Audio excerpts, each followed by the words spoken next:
দাউদ আলাইহিস সালামের কাছে এসে এক জনক ব্যক্তির এসে বলে, আল্লাহর নবী দাউদ, কিয়ামতের ভয় দেখাও, কিয়ামত কবে হবে, কিয়ামত সংঘটিত হলে কি হবে আমাদের একটু জানাও। দাউদ আলাইহিস সালাম বলে, আমি আজকে বলবো না, আগামী শুক্রবারে মুসলমান শুনে নাও, আগামী শনিবারে আসবা। ওই শনিবারের দিন দাউদ আলাইহিস সালামের উম্মত গুলো ওদিন মুসলমান ইবাদত করতে রে, মুসলমান শুনে নাও। দাউদ আলাইহিস সালাম আসলেন এমন সময়, মুসলমান শুনে নাও, শুনে নাও।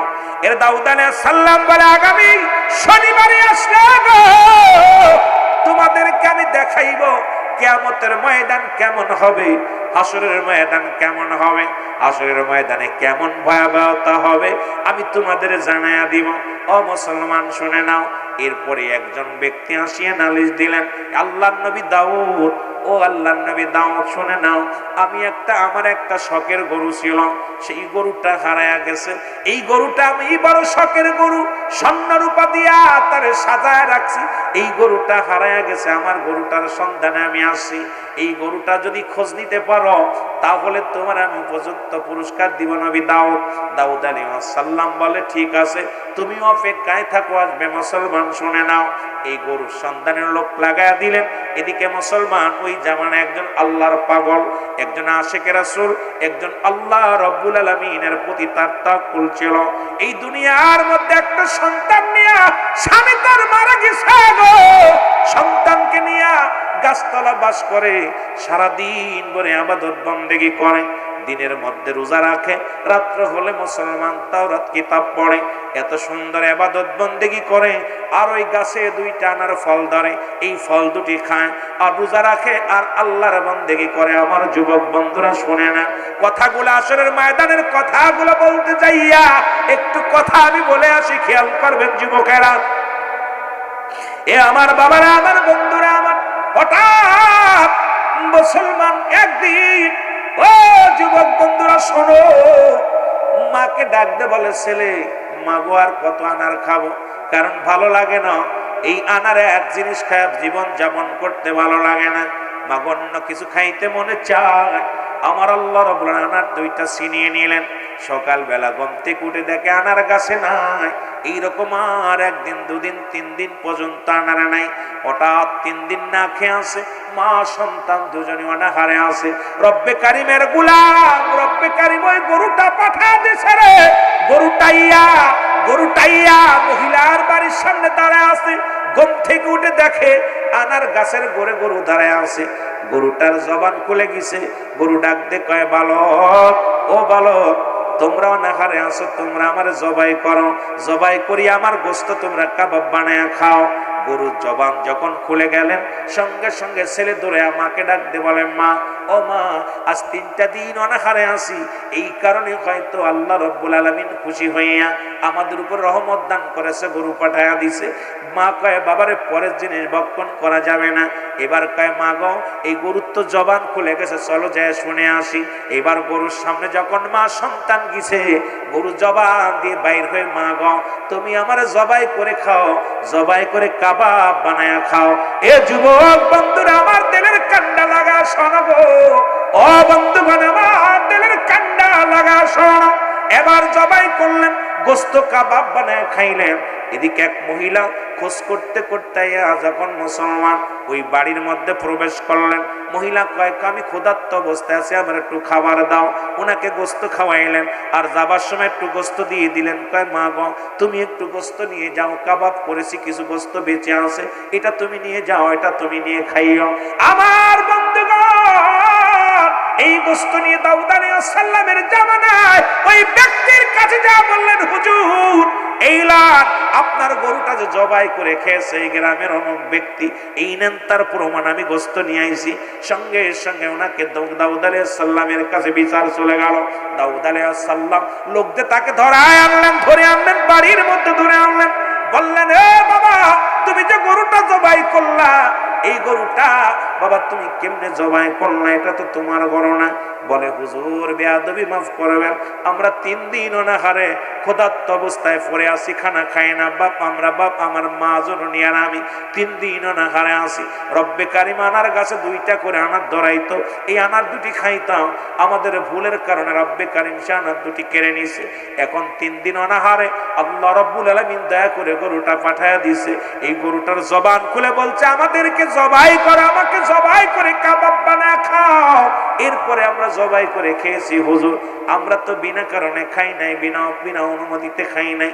এদিকে মুসলমান রব্বুল আলামিন জিবরিলকে পাঠায়া দিলেন, যাও দাউদ আলাইহিস সালামের কাছে যেয়ে বলো যে গরুটা খেয়েছে ওই গরুর মালিক নিজে, যে মালিক সেই জবাই করে খেয়েছে, যিনি গরুর মালিক বলে দাবি করে আসলে প্রকৃত সে মালিক নয়, মালিক যিনি সেই জবাই করেছে। জোরে জোরে চিল্লায়া বলা যাবে না মারহাবা। দাউদ আলাইহিস সালামকে জিবরিল আমিন ডাক দিয়ে কয় হুজুর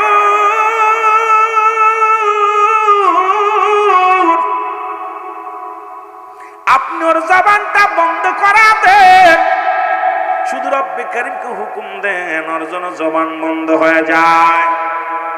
সঙ্গে সঙ্গে মহাজনের জবান বন্ধ হয়ে গেছে। এবার মুসলমান শুনে নাও, দাউদ আলাইহিস সালাম বলেন আল্লাহ ওই মহাজনের তুমি জবানটা বন্ধ করে দাও, অঙ্গ প্রত্যঙ্গ চালু করে দাও।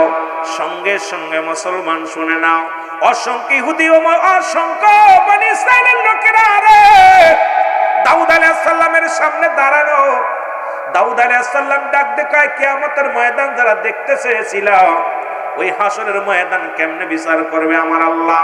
তোমরা শুনতে চেয়েছিলে, দেখতে চেয়েছিলে, তোমরা আসো, এখন কিয়ামতের ওই আসল ঘটনা আমি দেখাইব। এবার বনি ইসরাইলের লোকজন কাতার বন্দী হয়ে হাজার হাজার মানুষ দাঁড়া আছে রে, কিয়ামতের ময়দান কেমনে হবে দাউদ আলাইহিস সালাম দেখাইবে।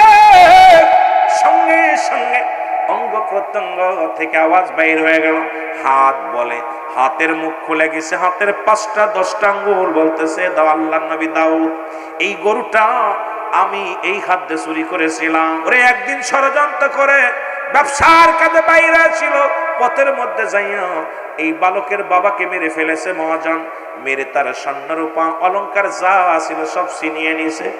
আর আমার এই হাত দিয়ে গরুটার ছিনে আনছে, এই গরুটার মালিক হলো এই ছেলে। এবার মুসলমান পা বলে হুজুর এই পা দিয়ে হেঁটে গিয়েছিলাম, চোখ বলে হুজুর এই চোখ দিয়ে আমি দেখেছিলাম, কান বলে হুজুর এই কান দিয়ে আমি শুনেছিলাম। যখন অঙ্গ প্রত্যঙ্গ সব সাক্ষী দিলেন, সঙ্গে সঙ্গে দাউদ আলাইহিস সালাম বলে বনি ইসরাইল লোকেরা শোনো গো, কিয়ামতের ময়দান মুখ বন্ধ থাকবে, প্রতিটা মানুষের অঙ্গ প্রত্যঙ্গ চালু হয়ে যাবে। তুমি পাপ করেছো কোন অঙ্গ দিয়া, তুমি কোন অঙ্গ দিয়ে, হাত তোমার বিরুদ্ধে সাক্ষী দিবে, পা তোমার বিরুদ্ধে সাক্ষী দিবে, পা তোমার বিরুদ্ধে সাক্ষী দিবে, কান তোমার বিরুদ্ধে সাক্ষী দিবে, চোখ তোমার বিরুদ্ধে সাক্ষী দিবে, নাক তোমার বিরুদ্ধে সাক্ষী দিবে। বনি ইসরাইলের লোকদেরকে দেখা দিলেন তোমরা শোনো, তোমরা চিন্তা করছো পাপ করেছো, এই পাপ বুঝি কেউ জানে না, তোমার সমস্ত অঙ্গ প্রত্যঙ্গ কিয়ামতের ময়দানে সাক্ষী দিবে। জোরে জোরে চিল্লায় বলা যাবে না আল্লাহু আকবার। আল্লাহ রে ডাক রে বান্দা, আল্লাহ রে ডাক তোরা, আল্লাহ রে ডাক রে বান্দা। ওরে ডাকার মতো ডাকলে পরে, ডাকার মতো ডাকলে পরে গুনাহ পাবি মাপ। আল্লাহ রে ডাক রে বান্দা, আল্লাহ রে ডাক তোরা, আল্লাহ রে ডাক রে বান্দা। এ দুনিয়ার মুসলমান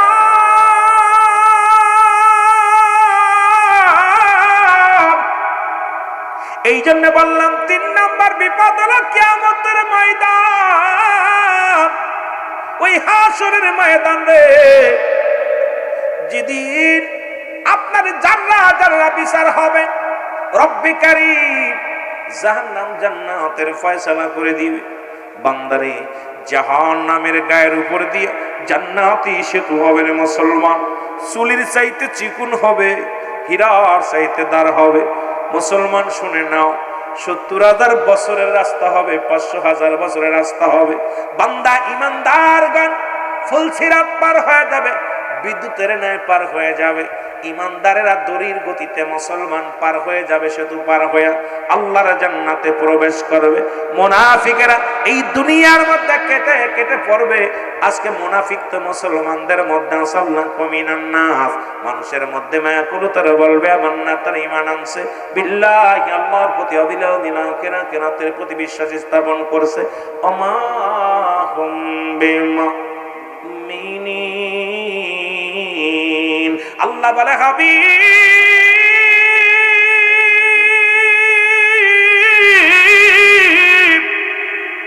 এ আমার নবী শোনো গো, ওই মানুষের ভিতরে ধোঁকাবাজ, মানুষের মধ্যে বেঈমান, মানুষের মধ্যে মুনাফিক।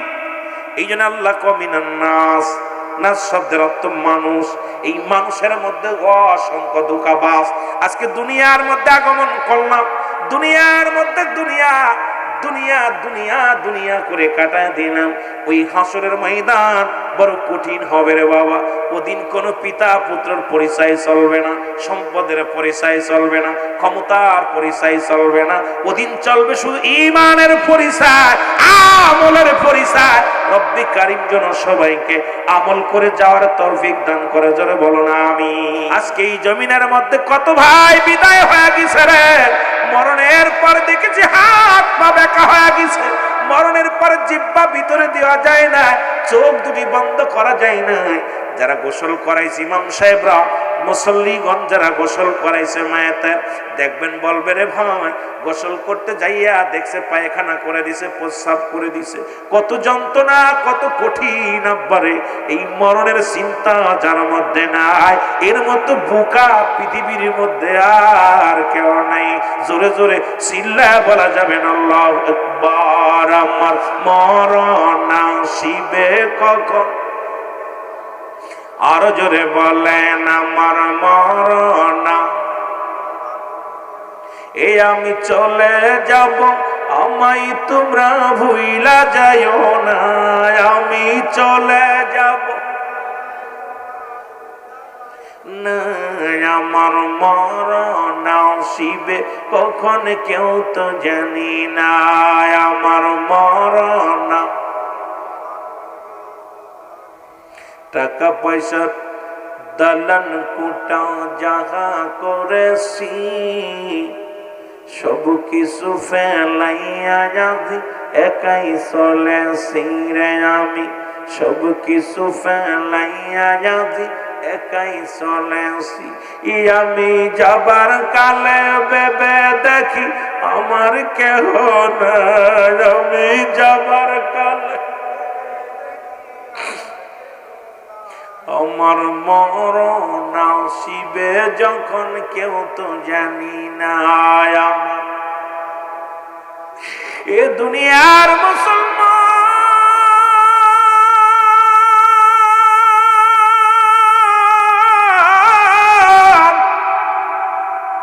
বলতেছিলাম এক নম্বর বিপদ হলো মানুষের মরণ,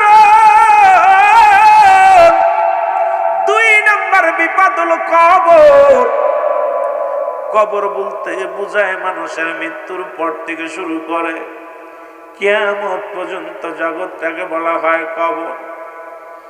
যারা আগুনে পুরাইয়া দেয় মনে করে আর মনে হয় বিচার হবে না, পানিতে ডুবে মারা যায় মনে করি আর বিচার হবে না।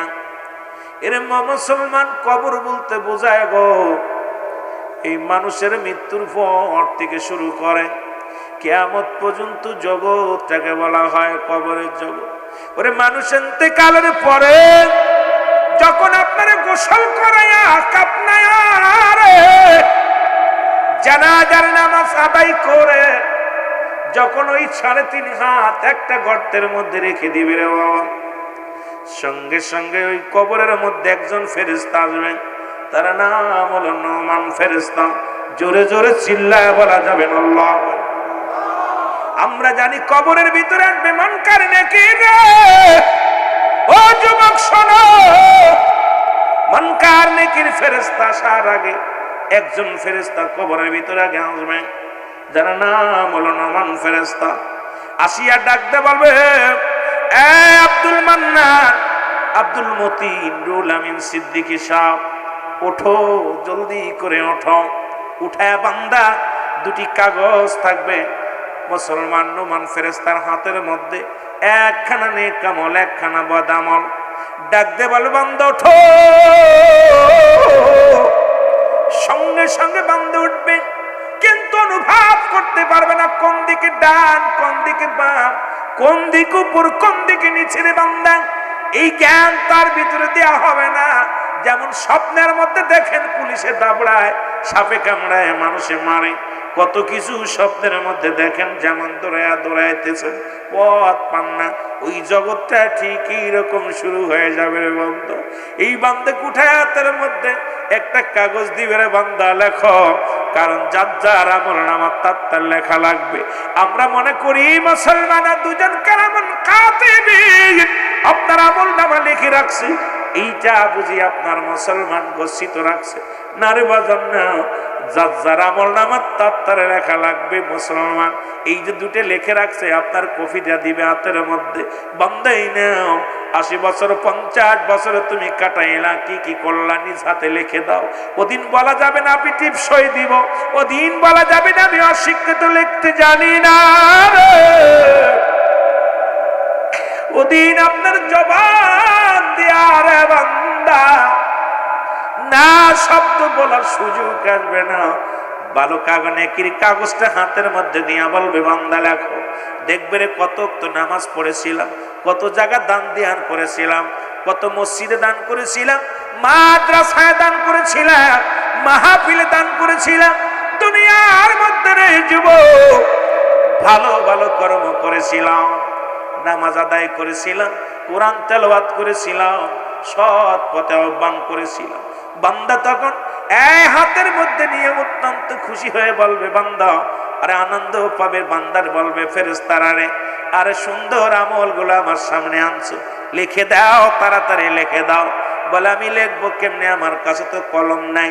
এরে বান্দা তোমার কাছে কলম নাই, শোনো, তোমার ডান হাতের সাদত আঙ্গুল মুবারক প্রতিটা বান্দা বান্দির হবে কলম। জোরে জোরে চিল্লায় বলা যাবে না আল্লাহু আকবার। এই হাতে ঘুষ ধরিস না, এই হাতে সুদ ধরিস না, এই হাতে মুসলমান প্রতি তালায় টাকা দিস না, এই হাত নাই পথে আর খরচ করিস না। এই হাতটারে পবিত্র রাখ, পবিত্র রাখ। এই হাতের সাদত আঙ্গুল মুবারক হবে কলম। বান্দা বলবে আমি কলম পাইলাম, কলমে তো কালি নাই। ডাক দে বল বান্দা রে, তোমার কালি হলো তোমার থুতু মুবারক, মুখের থুতু মুবারক। আমি আজকে আমার বাবারা এই সুখসরের বাজানদের হাতে ধরে বলে যায়, পায়ে ধরে বলে যায়, আজ থেকে আর গাজায় টান দিস না, আজ থেকে আর মদ খাস না, আজ থেকে আর এই গালের মধ্যে বিড়ি দিস না, এই গালের মধ্যে আজ থেকে বিড়ি বন্ধ কর, সিগারেট বন্ধ কর, জর্দা বন্ধ কর। মুখটারে পবিত্র রাখ, মুখ দিয়ে কাউকে গালি দিস না, মুখ দিয়ে কাউকে কষ্ট দিস না রে। ওরে কলমের কালি যদি নষ্ট হয়ে যায় রে, লেখা বন্ধ হয়ে যাবে। এই কলমের কালিগুলো সুন্দর রাখ। আল্লাহ রাব্বুল আলামিন তোমার মায়ের গর্ভে 10 মাস 10 দিন গর্ভে ধারণ করেছিল, কোনদিন একটু কুরক্ত তোমার গালে দেন নাই। নাবির সঙ্গে নাবিটা জুড়াইয়া দিয়েছে, কারণ এই মুখ দিয়ে আমার বান্দা আমার জিকির করবে, আমার নবীর দুরূদ পড়বে, কালেমা পড়বে মুসলমান। এই মুখ দিয়ে সত্যের আহ্বান করবে। সেই মুখটা দিয়ে আজকে কেমনে তুমি সিগারেটের মধ্যে টান মারো গো, এই মুখটা তুমি কেমনে গাদাই টান দাও, এই মুখটা দিয়া কেমনে তুমি আবা খাও, এই মুখ দিয়ে কেমনে তুমি গালি দাও। এই মুখটারে পবিত্র রাখলে বান্দা। এর মুসলমান গভীর মনোযোগ। রাসূল তো নিজেই বলেছে দুটি জিনিস যে ব্যক্তি হেফাজত করতে পারবে, রাসূলুল্লাহ তার হাত ধরে জান্নাতে নিবে। তার মধ্যে 1 নাম্বার হলো 2 গালের মধ্যবস্তু, 2 পায়ের মধ্যবস্তু। এই দুইটা যে ব্যক্তি কন্ট্রোল করতে পারবে, রাসূলুল্লাহ তার হাত ধরে জান্নাতে নিবে। আজকে আমরা এই জিহ্বাটারে কন্ট্রোল করতে পারি না, মুখটারে কন্ট্রোল করতে পারি না। ও যুবক, রব্বে কারীমের দরবারে কি জবাব দিবি রে? আল্লাহর দরবারে জবাব দেওয়া সম্ভব হবে না রে বাজানেরা, শুনে নাও। সঙ্গে সঙ্গে কালি পেয়ে যাবে, বান্দা বলবে আমি কালি পাইলাম, এখন কাগজ পাবো কই? মানুষের দেহের মধ্যে 3 টুকরা কাপড়ের কাপড় দেওয়া হয়, 5 টুকরা কাপড়ের কাপড় দেওয়া হয়। প্রথম কাপড়ের কাপড়খানা টান দিয়ে খুলে নিবে, বলবাম দেই না গো, এটা তোমার জন্য কাগজ। বান্দা সেকেন্ডের মধ্যে লেখা হয়ে যাবে, কম্পিউটারের মতো সেকেন্ডের মধ্যে লেখা হয়ে যাবে। হাত থেকে ছিনিয়ে নিবে, আর একটা কাপড়ের কাপড় খুলে টানতে বলবান দেই নাও, এটার মধ্যে তুমি লেখো। এবার দিবি বদ আমলটা, দেখবে কোথায় জিনা করেছেন, কোথায় মদ পান করেছেন, কোথায় কোন মহিলা নিয়ে গল্প করেছেন, কোথায় কোন মেয়ের সর্বনাশ করেছেন, কোথায় কোন ভাইয়ের সম্পদ নষ্ট করেছেন, কোথায় তুমি বিড়ি সিগারেট খাইলা, কোথায় সিনেমা দেখলা, কোথায় তুমি অন্যায় করলা। বান্দা সব কিছু তোমার সামনে হাজির হয়ে যাবে। বান্দা লিখতে যাবে না, বান্দা ডান দিক থেকে কবরে চাপ দিবে, ডান দিক থেকে বাম দিকে চাপ দিবে, ডান পাশের আড্ডিগুলো বাম দিকে চলে যাবে রে।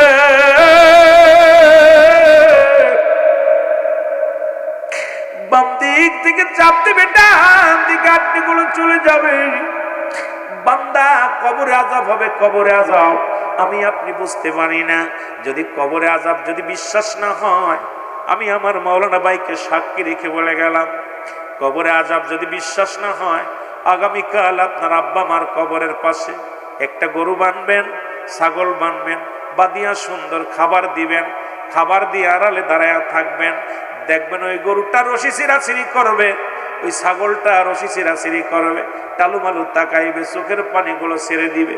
কারণ কবরে আযাব একমাত্র মানুষ এবং দানব ব্যতীত পৃথিবীর সব প্রাণী বুঝতে পারে গো। আজকে ওই কবর নামও জায়গা আমার আপনার চির বিদায় করে দিবে রে। কি আমল নিয়ে যাব, কি হিসাব দিব ময়দানে, কি জবাব দিব আল্লাহর দরবারে রে বান্দা। এখনো সময় আছে, এখনো যে আজকের মাহফিল থেকে তওবা করব, আজকের মাহফিল থেকে প্রতিজ্ঞা করব, আর জীবনে নামাজ ছাড়ব না, সুদ খাবো না, ঘুষ খাবো না, আর জীবনে বিড়িতে টান দিব না, আর জীবনে গাঁজায় টান দিব না, আর কোনোদিন বেগানা নারীর সঙ্গে চলাচল করব না। আরে মাহফিল দিয়ে আগের যুগের মানুষ বক্তারা যখন ওয়াজ করতো, কত নামাজি হতো, কত বেগান মুসলমান বেপরদা নারী পর্দাশীলতা হতো, কত সুদখোর ঘুষখোর ঈমান আনতো। আর এখন প্রতিনিয়ত মাহফিল হয়, আমলের পরিবর্তন নাই। কারণটা কি রে ভাই? কারণ আমরা পাপ করতে করতে এমন একটা জায়গা পৌঁছে গেছি, অন্তর কাঁদে না, বক্তারও অন্তর কাঁদে না, শ্রোতারও অন্তর কাঁদে না। কারণ এখন দুনিয়ার বিজনেস শুরু করে দিয়েছি মাহফিলের ময়দান। আজকে আমার বক্তারা, আমার শ্রোতারা শুধু শুধু জেগে জেগে যদি কাটায়, যদি আমল না করি রে বান্দা, শোনা পর যদি ইবাদত না করি, রব্বে কারিমের দরবারে কি জবাব দিব?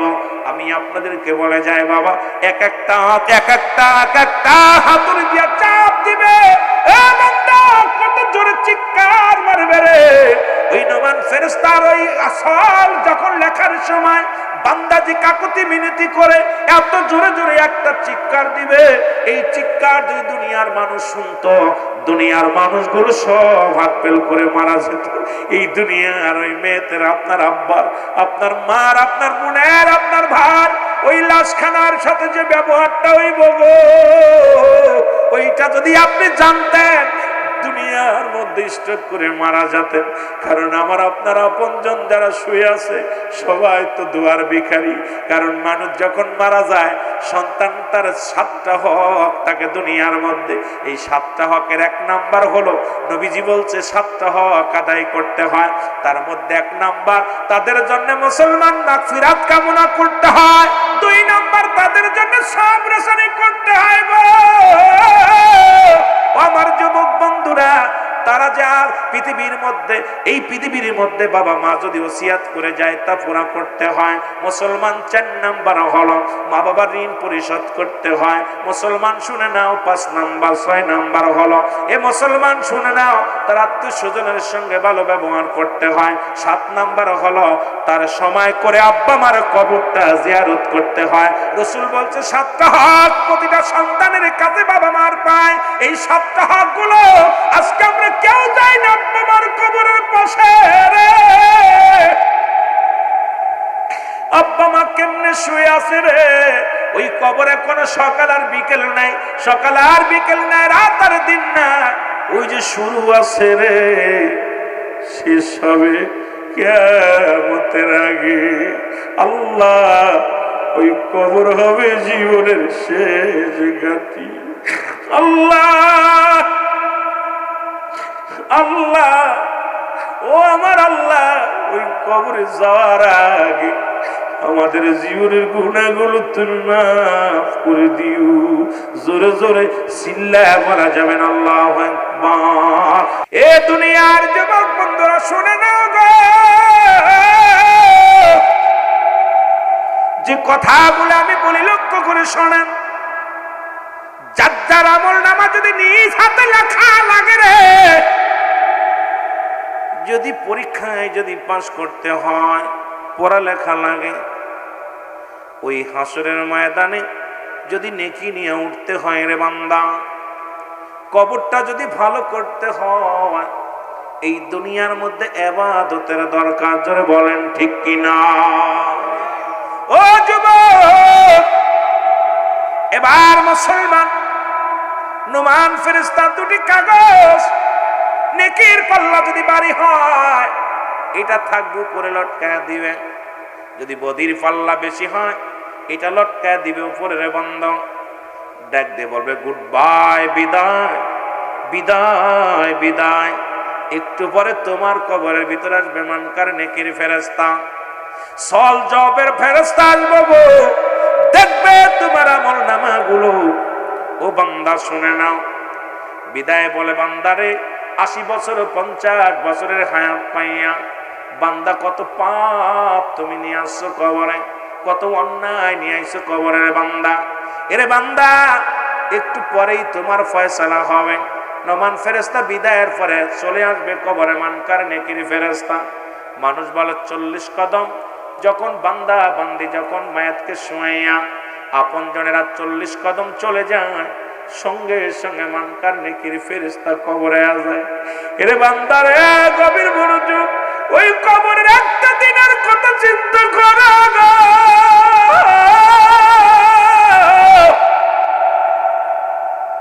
ওই কবরে একটা ঘন্টার কথা চিন্তা করো রে, যেখানে আলো নাই, যেখানে বাতি নাই, যেখানে কোনো বন্ধু নাই, যেখানে কোনো বান্ধব নাই রে, যে ঘরে কোনো সাথী পাবি না, কোনো আলো বাতাস পাবি না। এই ঘরটা তোমার আমার জন্য একমাত্র আপন ঠিকানা রে। রব্বি কারীম, ও রব্বি কারীম, ওই ঘরে আমরা কেমনে থাকবো, কেমনে ঘুমাইব? এই ঘরে বাতি থাকবে না, সাথী থাকবে না, বন্ধু থাকবে না, বান্ধব থাকবে না, কেমনে ঘুমাইব, কেমনে রাত কাটাবো, কেমনে দিন কাটাবো, কেমনে হিসাব নিকাশ কেমনে আমরা দিব? আমার বন্ধু বান্ধব এই ঘরের মধ্যে তখন সঙ্গে সঙ্গে চলে আসবে মানকার নেকির। আয়া দেখবে আপনার আমল খানা বান্দারে নেক আমল যদি বেশি হয়, বান্দারে বলবে বান্দা ওই কিয়ামত পর্যন্ত জান্নাতের একটা দরজা খুলে দিবে। বান্দারে কিয়ামত পর্যন্ত জান্নাতের নিয়ামত গুলো পাইবি কবরে শুইয়া। কবরে শুইয়া সেই নিয়ামত গুলো ভোগ করবি। বান্দা যখন বদ আমল যখন বেশি হয়ে যাবে, জাহান্নামের অগ্নিকাণ্ড সব বিশ্ব তোর কবর পর্যন্ত আইব। এই কবর পর্যন্ত আইব রে বান্দা, গভীর মনোযোগ রে। ওই কবর কিন্তু ছাড়বে না, মালাকুল মউত ছাড়বে না রে। ও যুবক, বলতেছিলাম ওই 2 নাম্বার বিপদ হলো আমাদের কবর। এই কবর থেকে যদি রক্ষা না পায়, মরণ থেকে তো রক্ষা পাওয়ার সম্ভাবনা নাই। কবর থেকেও যদি রক্ষা না পায়, হাসরের ময়দানে কেমনে পার হব? যেদিন মুঠু হাত উপরে সূর্যোদয় হবে, যেদিন মস্তিষ্কগুলো গলে গলে পড়বে, এই তামাম জমিনটা যেদিন তামা হয়ে যাবে, পিপাসায় মানুষ যখন কাতর হয়ে যাবে, মানুষগুলো জবান দিয়ে আসালিম ইয়া সালিম, নিরাপত্তা দাও, নিরাপত্তা দাও, নিরাপত্তা দাও। সেদিন যদি একটু শান্তির জন্য মানুষগুলো দৌড়াবে, কে দিবে তোরে শান্তি? একমাত্র শান্তি পাবে আমল করলে দুনিয়ার জিন্দেগি। যদি দুনিয়ার মধ্যে আমল হয়, এই দুনিয়ার মধ্যে যদি নেক আমলটা তোমার বাড়ি হয়, রব্বুল আলামিন হাসরের ময়দানে তোমার উপরে কি করে রহম করবে বান্দা। যেদিন পিতা পুত্র চিনবে না, ভাই ভাইরে চিনবে না, বন্ধু বন্ধুরে চিনবে না, একটা আমলের জন্য দৌড়ে যাবে, একটা আমল যেদিন কম পড়ে যাবে রে এ যুবক, গভীর মনোযোগ আমার বাবারা। আমার আব্দুল মতিন ভাই ডাক্তারের, তার ছেলে ডাক্তারের কাছে বলবে, বাবা আমি তো আব্বা ছিলাম, একটা নেকি কম হয়ে গেছে, আমারে দাও। ডাক্তার বলবে, বাবা গো তুমি কে গো, তোমারে চিনি না।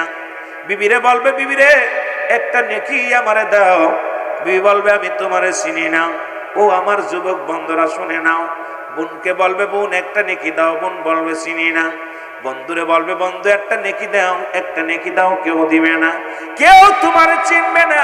সেদিন তোমার ও মুসলমান অঙ্গ প্রত্যঙ্গ সাক্ষী দিবে গো, সেদিন মুসিবতের দিন হয়ে যাবে।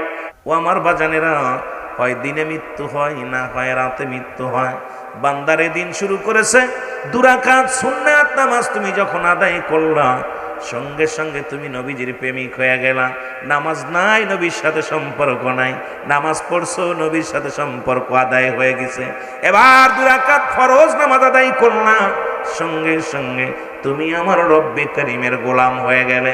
এখন যদি দিনের মধ্যে মৃত্যু হয়, তুমি হলে রাসূলুল্লাহর প্রেমিক, আল্লাহর গোলাম। তোমার ওই লাশের ভয় নাই, কবরে ভয় নাই, মিজানে ভয় নাই, ফুলসিরাতে না ভয় নাই। কারণ আল্লাহ রাসূল যদি তোমার হয়ে যায়, আমার হয়ে যায়, এই দেহটার কোনো ভয় থাকতে পারে না। জোরে বলেন ঠিক কিনা? রাত্রে তোমার মরণ হবে, এর মধ্যে কোনো সন্দেহ নাই। আসেনি? কত মানুষ ঘুমিয়ে আছে আর সকালবেলা ঘুম থেকে উঠতে পারে না, কারণ চির ঘুমে ঘুমায় গেছে, আর কোনোদিন উঠবে না। বান্দারে রাতের শুরু হলো মাগরিব, ও বান্দা সারাদিন ভরে আমার রব্বে কারিমের নিয়ামতগুলো পান করলাম, নিয়ামতগুলো ভোগ করলাম, কত আলো বাতাস দেখলাম। ও বান্দার সঙ্গে সঙ্গে সন্ধ্যা লাগার সঙ্গে সঙ্গে আমার রব্বে কারিমের শুকরিয়া আদায় করো। 3 রাকাত ফরজ নামাজ যখন আদায় করলাম, বান্দারের সঙ্গে সঙ্গে তুমি হয়ে গেলে আল্লাহর গোলাম। আরো জোরে বলেন, কার গোলাম? আল্লাহর গোলাম। এবারও মুসলমান 2 রাকাত সুন্নাত নামাজ যখন আদায় করলাম, বান্দা সঙ্গে সঙ্গে হয়ে গেলে তুমি নবীর প্রেমিক। এখন রাতের শুরু থেকেই যদি তোমার মৃত্যু হয়ে যায়, তুমি হবে আমার রব্বি কারিমের গোলাম, আল্লাহর গোলাম, নবীর প্রেমিক। এই দেহর কোনো ভয় নাই, মরণে ভয় নাই, হাসরে ভয় নাই, ফুলসিরাতে ভয় নাই। কারণ এই দেহটা তো দিছেন আল্লাহ, আল্লাহ রাসূলের জন্য কোরবানি করে, আল্লাহর গোলামি করে জীবনটা কাটিয়ে দিয়েছেন। এই বডি অক্ষয়, বডির কোনো মরণ নাই। জোরে বলেন ঠিক কিনা? বলতেছিলাম, নবীর কাছে 1 নাম্বার প্রিয় ছিল নামাজ, 2 নাম্বার প্রিয় ছিল তার উম্মতগণ, 3 নাম্বার প্রিয় ছিল তার বিবিগণ, 4 নাম্বার প্রিয় ছিল পৃথিবীর মধ্যে সুগন্ধি জিনিস। এখন রাসূল বললেন, আমার উম্মতিরা শোনো, তোমরা কি কেউ পৃথিবীর মধ্যে আমার সঙ্গে জান্নাতে যেতে চাও?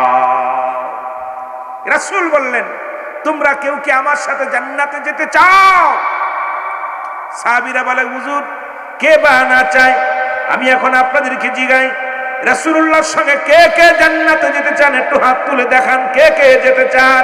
আমার নবী বললেন, সাহাবীরা রে, তোমরা কেউ কি কবুল হজের সওয়াব পাইতে চাও? আমার নবীজি বললেন, সাহাবীরা রে, তোমরা আমার সাথে কেউ জান্নাতে যেতে চাও? আমি নবী কথা দিলাম, যদি কোনো ব্যক্তি 5 ওয়াক্ত সালাত, 5 ওয়াক্ত নামাজ জামাতের সঙ্গে সময় মতো, উক্ত মতো আদায় করতে পারে, আমি নবী কথা দিলাম রে, তার হাত ধরে জান্নাতে নিয়ে যাব। নবীর একজন প্রিয় সাহাবী, সবচাইতে গরিব সাহাবী, যিনি আপনাদের মহল্লার মধ্যে এত গরিব মানুষ নাই। আমার মন বলে বাংলাদেশে এত গরিব মানুষ নাই। সেই সাহাবীর নাম হলো আব্দুল্লাহ আনসারী। নাম কি? আর একটু জোরে বলেন, নামটা কি? আব্দুল্লাহ আনসারী। উনি বাড়িতে গেলেন, এই রকম ওয়াজ নবীজি করতেছিলেন, ওয়াজ শুনে বাড়ি গেলেন। আমার মারা যারা আছেন, অনেক ওয়াজ করব, মা বোনদের ওয়াজ করব, শরিয়াত তরিকাতের আলোচনা করব, যুবকদের নিয়ে বাস্তবমুখী কিছু কথা বলবো। আমার যুবক বন্ধুরা যারা আছেন, দ্রুত মাহফিলে প্রবেশ করেন, দিলের কান্ডা লাগা শোনেন। আমার বাবারে, আমার আব্দুল্লাহ আনসারী যখন বাড়ি গেছে, বিবি ডাকতে বলে, প্রাণের স্বামী,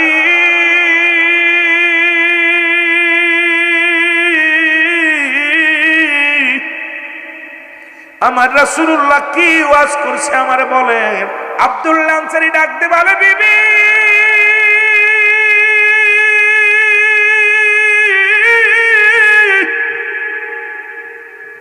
রহমতের নবী রাহমাতুল আলামিন আজকে ওয়াজ করছে রে, যদি কোন ব্যক্তি 5 ওয়াক্ত নামাজ, 5 ওয়াক্ত সালাত সময় মতো আদায় করতে পারে, রহমতের নবী তারে জান্নাতে নিয়ে যাবে হাত ধরে। বিবি ডাকতে বলে, প্রাণের স্বামী, জীবনে আপনার কাছে দামি কাপড় চাই না, জীবনে আপনার কাছে কোনোদিন দামি পোশাক চাই না, দামি খাবার চাই না। আপনি আমার স্বামী, আপনার কাছে ছোট্ট একটা দাবি করব, আমিও যেন 5 ওয়াক্ত নামাজ, আমিও যেন 5 ওয়াক্ত সালাত সময় মতো আমি আদায় করতে পারি। আপনি যাবেন রাহমাতুল আলামিনের হাত ধরে জান্নাতে, আমিও আপনার সঙ্গে রাসূলুল্লাহর সঙ্গে জান্নাতে যেতে চাই। জোরে জোরে চিল্লায়া বলা যাবে না মারহাবা। আমার নবীজির পিছে সালাত আদায় করে প্রতিনিয়ত আব্দুল্লাহ আনসারী। রাসূলুল্লাহ সালাম ফিরে প্রতিদিন এই রকম আসে, জামাতে আসে। নবী যখন সালাম ফিরে, আসসালামু আলাইকুম ওয়া রাহমাতুল্লাহ, আসসালামু আলাইকুম ওয়া রাহমাতুল্লাহ। নবীজি সালাম ফিরানোর সঙ্গে সঙ্গে দেখে রে আব্দুল্লাহ আনসারী পিছন থেকে দৌড় দিয়ে চলে যায়। নবী বলেন, আমার সাহাবীরা রে, আমি প্রতিদিন দেখি আমার আব্দুল্লাহ আনসারী নামাজে আসে, জামাতে সুন্দরভাবে জামাতে নামাজ আদায় করে, কিন্তু দৌড়ায়া বাড়ির দিকে চলে যায়। কারণটা কি? সাহাবীরা বলে, ইয়া রাসূলুল্লাহ, ইয়া হাবিবাল্লাহ, হয়তো দুনিয়ার কোনো প্রেমে পড়ে গেছে, দুনিয়ার কোনো ঝামেলার মধ্যে আছে, এই জন্য আপনার আনসারী নামাজ শেষ করে নবীজি গো প্রতিদিন দৌড়ায়া বাড়ির দিকে চলে যায়। আল্লাহ নবী ডাক দিয়ে বলে, আনসারী ও আমার সাহাবীরা গো, তোমার ভাইয়ের বিরুদ্ধে অভিযোগ করার আগে, তোমার ভাইয়ের বিরুদ্ধে অভিযোগ করার আগে একবার চিন্তা করে দেখো, সে তো তোমার মুসলিম ভাই, সে তো তোমার মুসলমান ভাই, তোমার যাইতে ভাই। সুতরাং তার বিরুদ্ধে অভিযোগ করার আগে একবার চিন্তা করে দেখবা, যদি মিথ্যা হয়ে যায়, মিথ্যা তোহমাত দেয়া কবিরা গুনাহ, আবার মুসলমান শুনে নাও, আবার যদি ভুল ডিসিশন নাও, এটাও তোমরা অন্যায় করবা। আমি নবী নিজেই যাব রে, আমি আনসারীর বাড়ি নিজেই খবর নেব, আমার আনসারী কেন দৌড়ায়া বাড়ি চলে যায়। জোরে জোরে চিল্লায়া বলা যাবে না মারহাবা। আল্লাহর নবী রওনা হয়ে বাড়িতে চলে আসলেন, সালাম দা, আসসালামু আলাইকুম ইয়া আহলাল বাইত। একবার নয়, দুবার নয়, তিনবার সালাম দিলেন রাসূলুল্লাহ। কয়বার? জোরে বলেন, কয়বার? 3 বার নবীজি সালাম দিলেন। 3 বার সালামের জবাব একবার নবীজি পাইলেন না। আমার নবীজির মনটা খারাপ হয়ে গেল। যদি কোনো বাড়িতে প্রবেশ করতে হয় 3 বার সালাম দেওয়া লাগবে। আজকে মুসলমানের বাড়ি পর্দা নাই, সালামও নাই, উঠবাট বুটে ঢুকে যায় রে মুসলমান। একমাত্র বিবির ঘরে প্রবেশ করলে সালাম না দিলে দোষ নাই, তবে দেওয়া উত্তম। যেখানেই যে ঘরে প্রবেশ করেন, বাড়ির মধ্যে প্রবেশ করেন, সালাম বিনিময় করে অনুমতি ছাড়া প্রবেশ করার এখতিয়ার কারণ নাই। জোরে বলা যাবেন আল্লাহু আকবার। রাসূলুল্লাহ মনটা খারাপ করে রওনা দিয়ে দিলেন।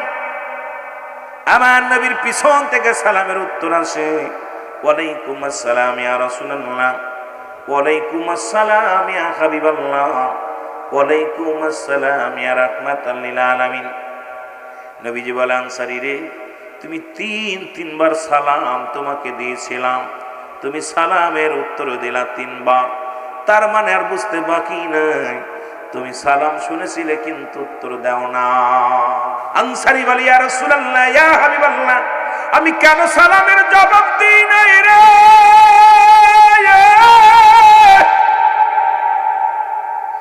আমি আপনারে কেমনে বুঝাইব নবী গো? যদি একটু কষ্ট করে আমার বাড়িতে যাইতেন নবী গো, তাহলে আমি কেন সালামের জবাব দিই নাই? সব উত্তরগুলো আমি দিতে পারতাম। বলেন আনসারী রে, চলো। সঙ্গে সঙ্গে রওনা হয়ে গেলেন নবীজি আমার। আনসারীর বাড়িতে যখন গেলেন, আনসারী দরজাটা খুলে দিলেন।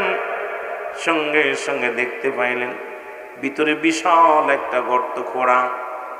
নবীজি বলেন, আনসারী রে, তোমার ঘরের ভিতরে এত বড় গর্ত কেন? এত বড় গর্ত কেন বলো?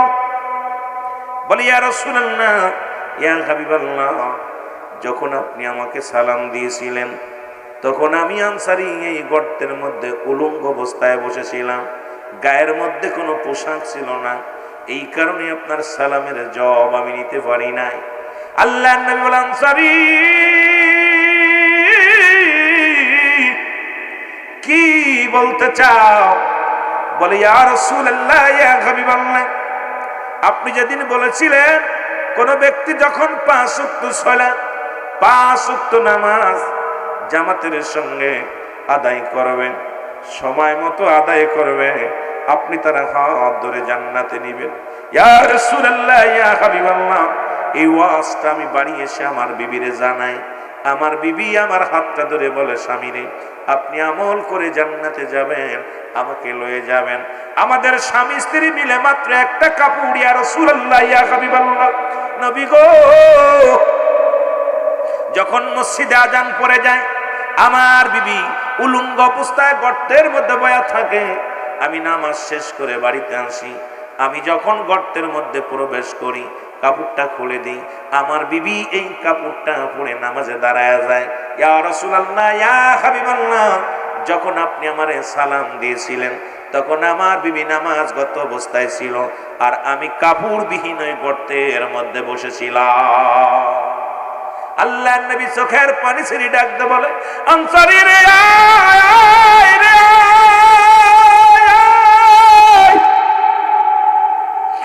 আমি নবী কথা দিলাম রে,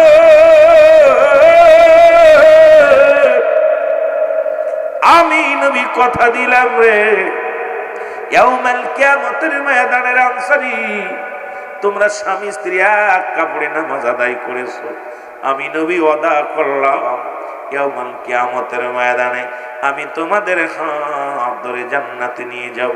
আমি আজকে এই পাবনার মানুষদের বলি, সাতিয়া থানার মানুষদের বলি, এ যুবক, আমার বাবারা, আমার এই সুখচর যুব সমাজকে আমি বলতে চাই, বাজানেরা শুনে নাও, এই জমিনের মধ্যে এমন কোন গরিব নাই যার এক টুকরা কাপড় আছে, যিনি বাড়ি বাড়ি ভিক্ষা চেয়ে খায়, যিনি বাড়িতে বাড়িতে মানুষের দ্বারে দ্বারে যায়, এই মানুষটারও 2-4টা পোশাক আছে। সুতরাং নামাজের বিচার যদি আমার রব্বে কারিম করে, আমরা প্রত্যেকেই ধরা পড়ে যাব। জোরে বলেন ঠিক কিনা? সুতরাং রব্বে কারিমের এই আমার রব্বে কারিমের হুকুম তালিম করার জন্য বান্দা তোমার এই পৃথিবীর মধ্যে পাঠাইলো। ও বান্দা, তুমি কেমনে নাফরমানি করো, ও বান্দা তুমি কেমনে অন্যায় করো, ও বান্দা তুমি কেমনে ভুলে গেলা সেই রব্বে কারিমের বিধান, ও বান্দা তুমি কেমনে ভুলে গেলে, তুমি কেমনে ঘুষ খাও, কেমনে সুদ খাও, কেমনে জিনা করো, কেমনে ব্যভিচার করো, ও বান্দা তোমার জন্য আমার রব্বে কারীম একটা জায়গা প্রস্তুতি রাখছে, বান্দারে খুব কষ্ট করে আমার আল্লাহ বলেন, বান্দা আমার বিধান যারা না মানবে, আমার হুকুম যারা না মানবে, আমার কথা মতো না চলবে, আমার বিধান না মেনে যারা চলবে, তাদের জন্য আমি আল্লাহ রেখে দিলাম বিসমিল্লাহির রাহমানির রাহিম উইদ্দাত লিল কাফিরিন।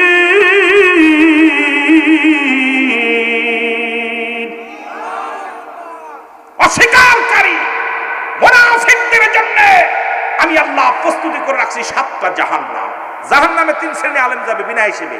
নাম্বার 1, যে ব্যক্তি ইলম অর্জন করছে শুধু অন্যকে পরাজয় করার জন্য। যে ব্যক্তি ইলম অর্জন করেছে অন্যকে ধরার জন্য, সে ঈমানের জন্য না, আমলের জন্য না। এই ইলম অর্জন করছে শুধু তার চর্চাই হলো কাকে ধরা যায়, কাকে মারা যায়, কাকে ঘায়েল করা যায়, এই জন্য ইলম অর্জন করছে। নাম্বার 2, ইলম অর্জন করছে দুনিয়ার ধন সম্পদ অর্জন করার জন্য, রব্বে কারীম এদেরকে জাহান্নামে ছুঁড়ে মারবে। ইলম অর্জন করেছে নাম যশ খ্যাতি অর্জন করার জন্য। 3 শ্রেণী। এই যে আমি বিশাল বক্তা আমিরুল আমিন সিদ্দিকের মতো আর কোনো বক্তা নাই, আমার মতো পান্নেওয়ালা, আমার মতো বন্নেওয়ালা, আমার মতো মুক্তিয়ার এই পাবনার জমিনে নাই। এই যে অহংকার অহমিকা ঢোকার কারণে এই 3 শ্রেণী আলেমের কোনো জিজ্ঞাসা করা হবে না, বিনা হিসেবে জাহান্নামে দিবে। এখন আমার জানা মতে আমরা প্রতিটা আলেমের ভিতরে এই ফকর আমাদের ভিতরে এসে গেছে। কেউ দুনিয়া কামানোর জন্য আলেম হয়েছে, কেউ দুনিয়ার মধ্যে নাম যশ খ্যাতি অর্জন করার জন্য আলেম হয়েছে, কেউ বা আমরা যেটুকু জ্ঞান অর্জন করেছি শুধু নিজেকে পণ্ডিত ভাবার জন্য। জোরে বলেন ঠিক কিনা? আমরার অবস্থা হাসরের ময়দান, যেদিন জাররা জাররা বিচার হবে, যেদিন জাররা জাররা বিচার হবে, কি জবাব দিবে? এ বান্দা তুই কি জবাব দিবি? রব্বে করিমের কাছে জবাব দিতে পারবি না। রব্বে করিম যখন জিগাইবে, ও বান্দা তোরে দুনিয়ায় পাঠাইলাম, সুন্দর চক্ষু দিলাম, হাত দিলাম, পা দিলাম, বান্দা তোকে জ্ঞান শক্তি দিলাম, আকল দিলাম, বুদ্ধি দিলাম, এটা দ্বারা তুই কোন পথে ব্যয় করেছিস? বান্দা কি জবাব দেবেন? জবাব দিতে পারবো না। এই জন্য আমার আপনার প্রতিনিয়ত সেই রব্বে করিমের গোলামি করার দরকার আছে কিনা? আরো জোরে বলেন আছে কিনা? এ জীবন জীবন নয়, এমন একটা জীবন আসবে রে যে দেশে গেলে মানুষের বিচার হয়, যে দেশে গেলে মানুষের হিসাব হয়, যে দেশে গেলে মানুষ আর কোনোদিন ফিরে আসে না। মানুষের 3টা বিপদ। কয়টা বিপদ? নাম্বার 1 হলো মানুষের মরণ। নাম্বার 2 হলো কবরের মুসলমান। নাম্বার 3 হলো কিয়ামতের ময়দান। 3টা বিপদ। এক নাম্বার বিপদ হলো মানুষের মরণ। এই মরণের কথা বলতে গেলে কষ্ট হয়। কত মানুষ সড়ক দুর্ঘটনায় মারা যায়, কত মানুষ গমের ঘরে মারা যায়, কত মানুষ নামাজগত অবস্থায় মারা যায়, কত মানুষ খানা খাইতে যে মারা যায়। ও যুবক বন্ধুরা, কত ভাই বিদেশের মাটিতে সন্তানের পাঠাইছে বড় আশা করে টাকা রোজগার করব, কফিনি করে মরা লাশ বাড়িতে আসছে রে মুসলমান। কত বিবি বিধবা হয়ে গেছে, কত বিবি মুসলমান বিধবা হলো, কত ভাই বিবি হারা হলো, কত সন্তান পৃথিবীর মধ্যে সন্তানের কাঁধে বাবার লাশ রে।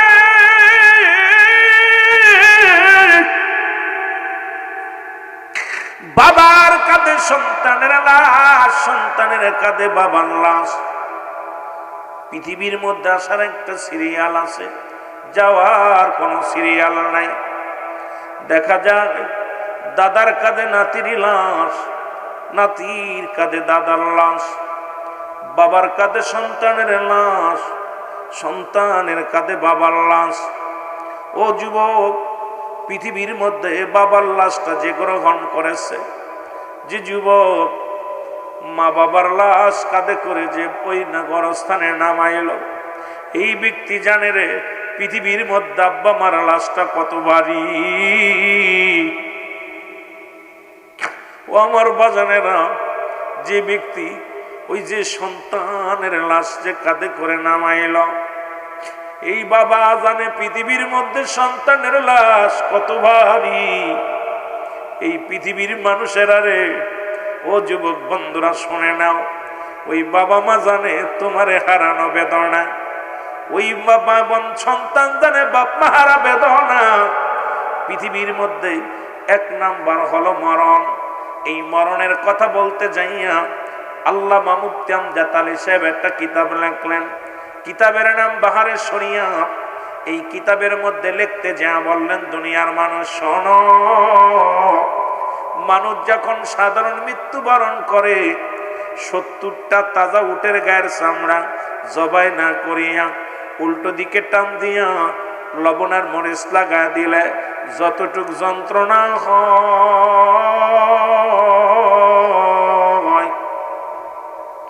এর চাইতে 70 গুণ যন্ত্রণা হলো একটা সাধারণ মৃত্যু। এখন যারা মরণকালে পায়খানা করে দেয়, মরণকালে প্রস্রাব করে দেয়, মরণের সময় চোখ দুটি বড় বড় হয়ে যায়, মরণের সময় অনেকের জিহ্বা বাইর হয়ে যায়, একটা অঙ্গ পড়ে যায়, তাদের মৃত্যুটা কত কঠিন হয়। ওরে দুনিয়ার মুসলমান,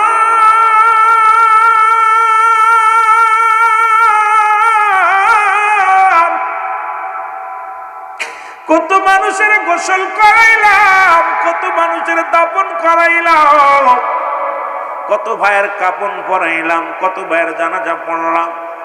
কোন দিন যেন আমার পালকিতে চড়াইয়া ওই মসজিদের পালকি আইয়া পড়ব গো, আমি আপনি ধরা পড়ে যাব। যান মুসলমান শোনো, কবরে শুইতে হবে। ও যুবক, এই মরণ থেকে পালানোর কোনো পথ নাই রে, মরণ থেকে পালানোর কোনো পথ নাই। কোথায় যাবি? যেখানে থাকবি সেখানেই মালাকুল মউত চলে যাবে। মালাকুল মউত আপনারে আমারে ছাড়বে না রে যুবক বন্ধুরা, শুনে নাও। এই মরণের চিন্তা যার অন্তরে নাই, সে আবার কেমনে মানুবায় রে মুসলমান, শুনে নাও। এই পৃথিবীর সব কিছু আমার আল্লাহ রাব্বুল আলামিন চূর্ণ বিচূর্ণ করে দিবেন। আমার আল্লাহ কয় কুল্লু মান আলাইহা ফান, আল্লাহ কয় বান্দার এই জমিনটা আমি রাখবো না রে।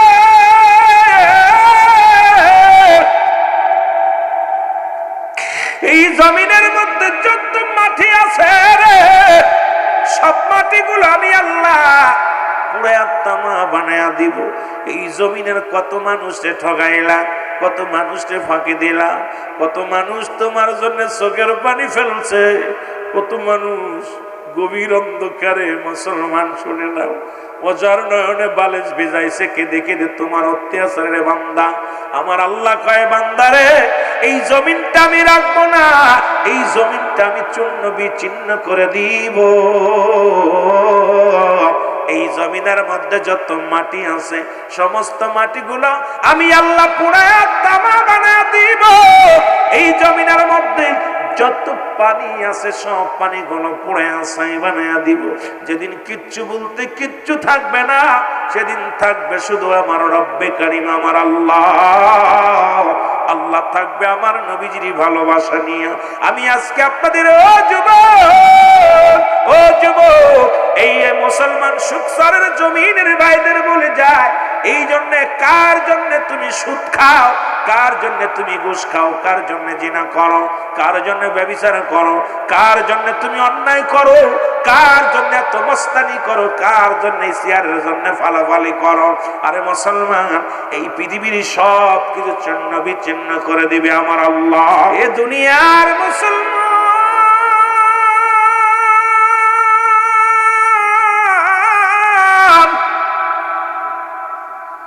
যে কথাগুলো বলি রে, দিলের কান্না লাগা শোনো গো।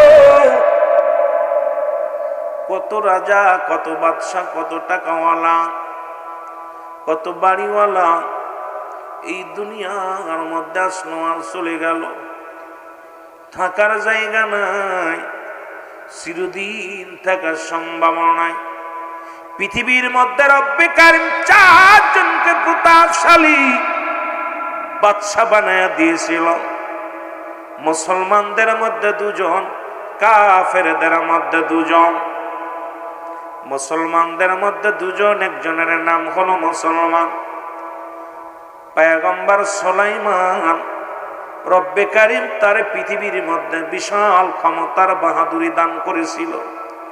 এই পৃথিবীর মধ্যে অর্থ সম্পদ দিয়েছিল, রব্বে কারীম যুবক, আল্লাহ তাকে একটা চেয়ার দান করেছিল, যে চেয়ারের মধ্যে বইয়া সারা পৃথিবী ভ্রমণ করত রে মুসলমান। এই পয়গম্বর সুলাইমান, লক্ষ্য করবেন আলোচনা বাবা কই থেকে কই যায়, আলোচনা খেয়াল করে শুনবেন। পয়গম্বর সুলাইমান ও যুবক, এই পৃথিবীর মধ্যে যুবক এত ক্ষমতা আল্লাহ তারে দিয়েছিল যে সারা পৃথিবী ঘুরে ঘুরে দেখেছিল রে মুসলমান। সে দুনিয়ার মধ্যে নাই, তার বিদায় করে দিছে। আর একজন মুসলমানদের মধ্যে বাদশাহ জুলকারনাইন, যাকে আল্লাহ পৃথিবীর মধ্যে ধন সম্পদ দান করেছিল। মানুষটা লম্বা ছিল 48 হাত লম্বা। কত হাত? এত বড় মানুষ আপনাদের পাবনা জেলাতে নাই। 48 হাত বডিওয়ালা মানুষ আমার মন বলে বাংলাদেশের মধ্যে নাই। এই বডিখানায় তার 48 হাত লম্বা। আল্লাহ তাকে একটা মুজিজার ঘোড়া দান করেছিল রে। এই ঘোড়াটা দিয়া অল পৃথিবী 2 বার ভ্রমণ করেছে, ঘুইরা ঘুইরা দেখার জন্য রব্বে কারীম। এই ঘোড়াটা যখন একটা কদম ফেলাইতো, একটা পা ফেলা আর একটা পা ফেলাইতো, একটা কদম থেকে আর একটা কদমের দূরত্ব ছিল 12,000 মাইল। বলা যাবে না আমার হাওয়া। এই 12,000 মাইল অতিক্রম করতে একটা কদমে রে। সুতরাং বাংলাদেশের বুকে বাদশা জুলকারনাইনের ঘোড়া এই মাঝে পেটের মধ্যে পড়ে থাকতো, একটা পা ইন্ডিয়ায় আর এক পা পাকিস্তানের মাঝখানে আমরা। এমন অবস্থায় ঘোড়াটা রব্বে কারীম তার 1600 বছর হায়াত দান করেছিল। জোরে বল আল্লাহু আকবার। কত বছর হায়াত? 1600 বছর হায়াত দান করেছিল। এরে বাদশা জুলকারনাইন ও যুবক, যারা মক্কা মদিনায় হজ করতে যাবেন, যারা গিয়েছেন, মদিনা থেকে উত্তর দিকে একটা মহকামা আছে, যে মহকামাটার নাম হলো আলেকজান্ডারিয়া সিটি শহর বলা হয়। এই শহরের মধ্যে বাদশা জুলকারনাইনকে শুয়ায় রাখা হয়েছে। ওখানে একখানা সাইনবোর্ড লাগানো আছে, সাইনবোর্ডের মধ্যে লেখা আছে, আমি বাদশা জুলকারনাইন যদি জানতাম আমার হায়াত সীমিত, এই দুনিয়ার প্রেমে না পড়িয়া রব্বে কারীমের গোলামি করতাম। এর 1600 বছর হায়াতটা যদি বলে সীমিত, উম্মতি মুহাম্মাদির হায়াত হলো 40 থেকে 50 বছর গো। হয়তো 80 বছর 60 বছর জিন্দেগি পাইয়া এত সম্পদের বাহাদুরি, এত টাকার জমিদারি, আজকে এত মারামারি হাঙ্গামা, দুনিয়ার মধ্যে এত হট্টগোল। আজকে নিজের জন্য মুসলমান শুনে নাও, এই যে নবীজি বলছে বাল হুয়া খেলাও, এই দুনিয়াটা পচা দুর্গন্ধ মরি। মানুষের চরিত্র হলো কুকুরের চরিত্র। কুকুর যেমন মরি পাইলে খুশি হয়, সে জামানার মানুষগুলো সম্পদ পাইলে খুশি হবে। টাকার জন্য আজকে ভাই ভাইকে খুন করে দেয়, বাবার সঙ্গে সন্তানের সম্পর্ক নাই, ভাইয়ের সঙ্গে ভাইয়ের সম্পর্ক নাই। ও যুবক, এই শুধু দুনিয়ার লোভের কারণে রে। একবার যদি তুমি চিন্তা করো, আমার আপনার হায়াত মাত্র 60-50 বছরের জিন্দেগি। ওরে মুসলমান, মিশে মিশেই দুনিয়াটা কোনদিন আর এই দুনিয়ার পাশে পড়বেন না মুসলমান, শুনে নাও। আরে কারণ পরবর্তী সময় আপনার জন্য কি নিয়ামত বয়ে আনতেছে আপনি নিজেও জানেন না। যে কোনো মুহূর্তে মরণের পেয়ালা পান করতে পারেন গো। ও মুসলমান, জ্ঞানী মানুষ ওই ব্যক্তি, তিনি দুনিয়ার মধ্যে সব চাইতে মরণের কথা বেশি বেশি চিন্তা করে। জোরে জোরে চিল্লা বলা যাবে না আল্লাহু আকবার। ও যুবক, কাফেরদের মধ্যে দুজন, একজনের নাম হলো মুসলমান বাদশা নমরুদ, আর একজন ফেরাউন। যেটা ফেরাউন হলো মিশরের অধিপতি যে হয়, তাকে বলা হয় ফেরাউন। এই বাদশা নমরুদ পৃথিবীর মধ্যে আল্লাহ তারে কাফেরদের মধ্যে দুজন প্রভাবশালী বাদশা ছিল। এদের মধ্যে একজনের নাম হলো বাদশা নমরুদ, আর একজনের নাম হলো বুখতানসর।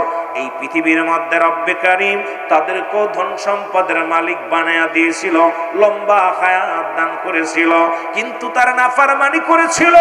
ও বান্দা, পৃথিবীর মধ্যে মরণের চিন্তা তোমার অন্তরে নাই রে।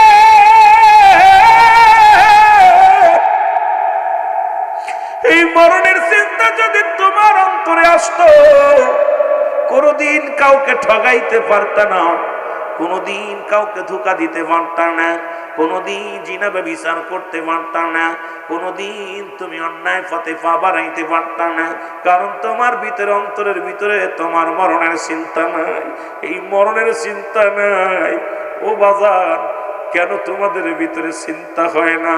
এই মরণ যে একদিন আসবে রে, এর মধ্যে কোন সন্দেহ নাই। জোরে জোরে চিল্লায়া বলা যাবে না আল্লাহু আকবার।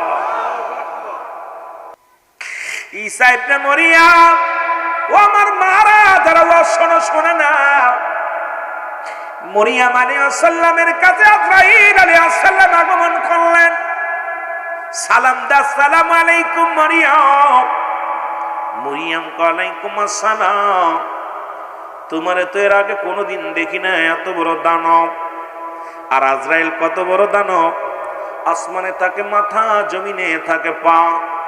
সারা পৃথিবীর পানি যদি তার মাথায় ঢেলে দেওয়া হয়, এক ফোঁটা পানি জমিনের মধ্যে পড়বে না। এই দানব আজরাইল সবার জান কবজ করতে আসবে না, একমাত্র মুমিন মুত্তাকিনের ঈমানদারের জানটা বাইর করার জন্য জমিনের মধ্যে আগমন করবে। আর কাফের বেঈমান জাহান্নামীদের জান কবজ করার জন্য রব্বে কারীমের কাছে বলছে, আল্লাহ এই জাহান্নামীদের জান কবজ করার জন্য দুনিয়ার মধ্যে আমি আগমন করব না, শুধু শুধু একটা নজর ঢিলকি দিব রে, সঙ্গে সঙ্গে কলিজাটা ফেটে যাবে। ও মুসলমান, নাক দিয়ে রক্ত বাইর হয়ে যাবে, চোখ দিয়া চোখটা বড় হয়ে যাবে, কান দিয়ে রক্ত বাইর হয়ে যাবে, পায়খানা বাইর হয়ে যাবে, প্রস্রাব বাইর হয়ে যাবে, জিহ্বা বাইর হয়ে যাবে রে। কঠিন মৃত্যু তোমার হবে গো বান্দা, শোনে নাও। আজরাইল কয়, মরিয়ম আমি আজরাইল, আমি আপনার কাছে আছি আপনাকে নিয়ে যাওয়ার জন্য। মরিয়ম আলাইহিস সালাম ডাক দিয়ে বলে, আজরাইল, ও আজরাইল, একটু আগেই তো আমার কলিজার টুকরা ঈসা আলাইহিস সালাম আমি মা জননীর জন্য ফল আনতে গেছে রে বাবা, একটু দেরি করো গো, আমার কলিজার টুকরা আসুক, তারপরে আমার রূহটা বাইর করো। আজরাইল কয়, মরিয়ম খোদা তাআলার হুকুম হয়েছে, একটা মিনিট সময় দিতে পারবো না, সময় আপনার বেশি দিতে পারবো না, এখনই আপনার রূহটা নিয়ে যাব। মরিয়ম মনে করুণায় বিনয় করে বলতে লাগলেন, কিন্তু আজরাইল কোনো ওজরে শুনলেন না। কয়, মরিয়ম রে, তুমি মরণের ভয় করো বুঝি, মাওলার কাছে যেতে চাও না? মরিয়ম আজরাইল যদি নাই শুনবি তাহলে রূহটা বাইর করে নিয়ে যা। সঙ্গে সঙ্গে মরিয়ম আলাইহিস সালামের ইন্তেকাল হয়ে গেল। ঈসা আলাইহিস সালাম ঘরে এসে দেখে মা দুঃখিনী জমিনের মধ্যে পড়ে আছে রে। মাকে ডাকতে দেখ, মার দুনিয়ায় নাই, মায়ের বাদন ছেড়ে দুনিয়া থেকে বিদায় হয়ে গেছে। ডাকতে বলে, রব্বে কারীম, তুমি তো আমাকে ক্ষমতা দিয়েছো মরা গারে জিন্দা বানাইতে পারি। রব্বে কারীম, একবার সুযোগ দাও, আমি আমার মার সঙ্গে দুটি কথা বলতে চাই, জীবিত করে দাও। এরে আল্লাহ রাব্বুল আলামিন ঈসা নবীরে বলে, দেয় দিলাম, তোরে ক্ষমতা দিলাম, তোর মারে ডাক দে। মা জননীকে ডাক দিছি। ঈসা আলাইহিস সালামের মা ডাক সঙ্গে সঙ্গে উঠে পড়ছে, বলে, বাবারে তুমি আইছো? বলে, মা আইছি। মা আমি আইছি তোমার জন্য ফল আনছি। কয়, দে বাবা। কয়, না রে বাবা না, মার না, দুনিয়ার কোন ফল আর তোমার নসিবে নাই, তোমার জন্য অপেক্ষা করে জান্নাতি ফল। মা তুমি আর দুনিয়ার মধ্যে নাই রে, আগে বলো গো মা, তোমার সনে আজরাইল আলাইহিস সালাম কি রূপ ব্যবহার করেছে আমি জানতে চাই। বলে, ঈসা রে, এই দুনিয়ার মধ্যে তোরে আনতে যাইয়া দুনিয়ায় তুমি যেদিন আসলি রে বাবা, যত কষ্ট হয়েছে এত কষ্ট আমার জীবনে আর হয় নাই বাবা। আমার মন বলে আমার দেহ থেকে আমার গায়ের চামড়াটা ছিঁড়ে লইয়া গেছে, এত যন্ত্রণা আমার গায়ের মধ্যে লাগছে। আল্লাহ কয়, আজরাইল তাড়াতাড়ি যা, আমার ঈসা নবীর জানায় তার মার লগে কি ব্যবহার হয়েছে। আজরাইল এসে সালাম দেয়, বলে, নবী গো,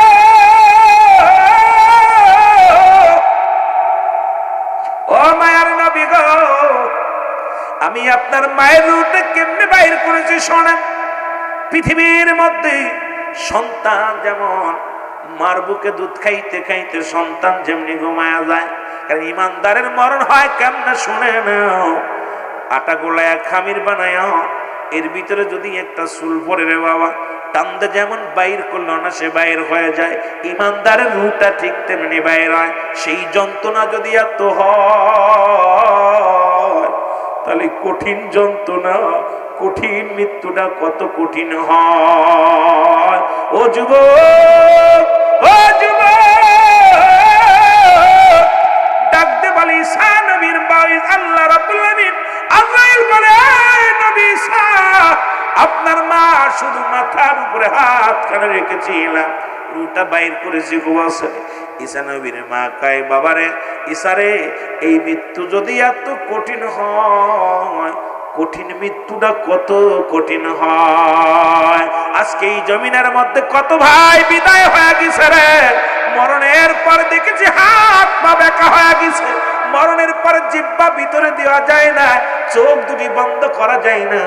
যারা গোসল করাইছে ইমাম সাহেবরা, মুসল্লিগণ যারা গোসল করাইছে মায়েদের, দেখবেন বলবে রে ভাই, গোসল করতে যাইয়া দেখছে পায়খানা করে দিছে, প্রস্রাব করে দিছে, কত যন্ত্রণা, কত কঠিন। আব্বারে এই মরণের চিন্তা যার মধ্যে নাই, এর মতো বোকা পৃথিবীর মধ্যে আর কেউ নাই। দয়াল নবী তুমি গুণমণি, বলেন দয়াল নবী তুমি গুণমণি। এর পাপীদেরকে তোরা ইতে গো নবী পাঠায় আল্লাহ কাদের গনি গো নবীজি, মায়ার নবী তুমি গুণমণি। জোরে বলেন মায়ার নবী। বাইরে কথা টানে না মাইকে, আরো জোরে বলেন মায়ার নবী তুমি গুণমণি, বলেন দয়াল নবী তুমি গুণমণি। রহমতে আলম গনবী তুমি সর্বগণের গুণী গনবীজি, তুমি সর্বগণের গুণী। আল্লাহ তাআলা দিছে তোমায় গো নবী, রহমতের খনি গো নবীজি, মায়ার নবী তুমি গুণমণি, বলেন দয়াল নবী।